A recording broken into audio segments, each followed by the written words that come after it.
Dr. Francis Collins is the director of the National Institutes of Health, and he's joining us live tonight. Dr. Collins, appreciate your time. Glad to be with you. This is a very difficult time we're in the middle of, and it's pretty heartbreaking to see what's happening in those ICUs and all the lives that are under terrible circumstances. I'm afraid we're in a world of hurt right now, and unfortunately, we could have done a better job of preventing this if we just convinced those 90 million people who are still unvaccinated to take advantage of what really is an answer to prayer in terms of safe and effective vaccines. But somehow we failed at that, and now here we are. We failed at it. It feels like we're going back into a show and we know the ending. And it also feels like, Dr. Collins, we're having the same conversation over and over again.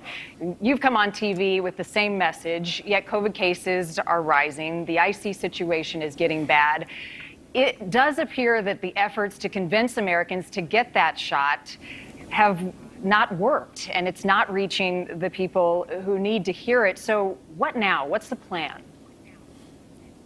Well, I will say there's some encouragement that some of the vaccination efforts are beginning to take better hold, especially in those hard-hit areas like Florida, Louisiana, Arkansas, Missouri. We are seeing an uptick, and hooray for those people who decided, hey, it's time to get off the fence here. The evidence is overwhelming if you want to save yourself and your neighbors. You know, that's another thing people need to think about. It's not just about you. If you're not vaccinated, you're the one who may be passing this disease on to somebody who has an organ transplant, who can't get an immune response, or to those children under 12 who can't be vaccinated. It's really up to all of us, and sometimes that gets people more motivated than thinking about themselves, especially if they think they're somehow immune and immortal, because nobody is. I mean, look at what's happening now with kids. We have 1,500 children in the hospital right now with COVID. Anybody who tries to tell you, oh, you know, kids don't get sick with this, just go to the pediatric ICU in any hospital now, and you'll see all the examples why that's just not true. So what are we going to do? I think we do have to push every button we can to get those folks who've been hesitant to get into the zone of saying, okay, let's hit the reset button here, ignore all of those conspiracy theories that you heard. Ask yourself, if 99% of the people dying of this disease right now are unvaccinated, do I want to be one of those? And if 95% of physicians have gotten vaccinated, they know stuff. Why would they be doing that if it wasn't safe and effective? So ignore the rest of the rumors you've been hearing or that cranky uncle that has been telling you that this is all a government plot. This is medicine at its best. This is your chance. So come on, people, we can do that. On top of that, though, we have to do everything else to try to stop the spread. And as much as people hate masks, that's part of how we're going to get through this. And masks are not perfect, but they do reduce the spread. Let nobody try to tell you we don't have the data for that. We do. This mask, this is a medical device. It can save lives of people. This should never have become a political symbol. And yet, that's mostly what we're hearing right now, isn't it, Marnie? It is, Dr. Collins. And I'm stuck on something you said a moment ago, is that we failed. So what do we do now, though, if what we've done so far hasn't worked? We haven't been able to sway people who are on the fence, who do have concerns about the efficacy and the safety of vaccines, who don't want to put a mask on. We've gotten to this point, and the messaging hasn't worked. So there has to be another plan.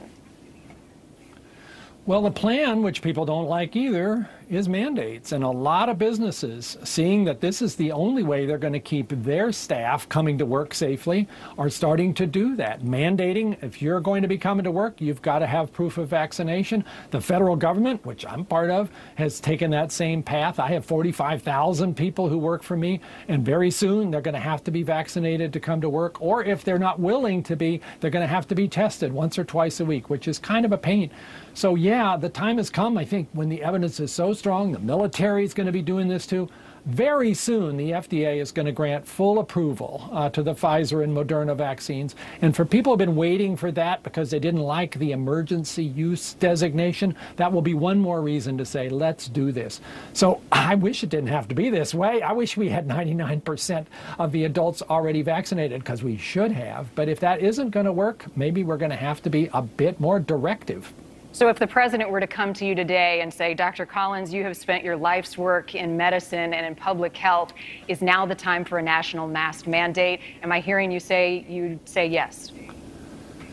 Not to masks. I think that really has to be a local decision. Pardon me. I meant vaccines. Okay. Vaccines, I think we are pretty much there. And I think, again, the president's being very careful not to use the M word because that sets a lot of people off. But he's certainly encouraging every other part of the decision-making process, particularly businesses, to go there. Because he's got to tread a delicate line here. You don't want it to make the political backlash even worse than it already is. But when you have the evidence in front of you, you want to do everything you can to convince people this is what you want for yourself, for your family, for all those people who are depending on you. It's, you know, Marty, suppose somebody showed up right now from another planet and observed what was happening in the United States of America, the most technologically advanced country in the world, and they saw all this scientific evidence for vaccines and masks, and yet they found that, you know, a third of the people in the country are acting in a completely opposite way, and their political leaders are encouraging it. They would shake their heads. They would say, what happened here? Does this country have a future? This is so upside down, and it's up to every one of us to kind of back away from all of that rhetoric and say, what really matters here? Let's talk about medicine and health, and let's stop talking about politics. Well, and remembering that we are far from out of this pandemic, Doctor, as you know. So I'm curious, what happens when this virus produces an even more contagious and deadly variant than Delta or the Delta Plus, and the vaccine is no longer effective? What do we do then?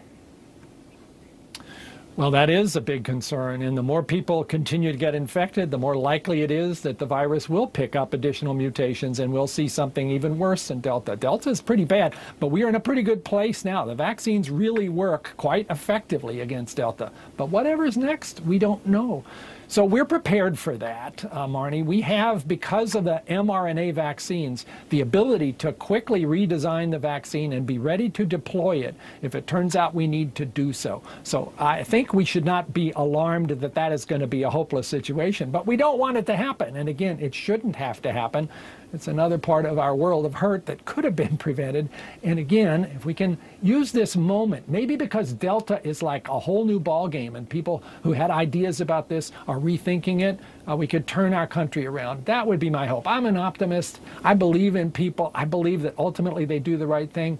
I believe they understand that this is about loving your neighbor now, and we're pretty good at that most of the time. So let's try this time to live up to that kind of standard. We can do this. I'm an optimist too, but don't you feel like we keep saying and hearing the same thing over and over again, and we're not going anywhere but the wrong direction?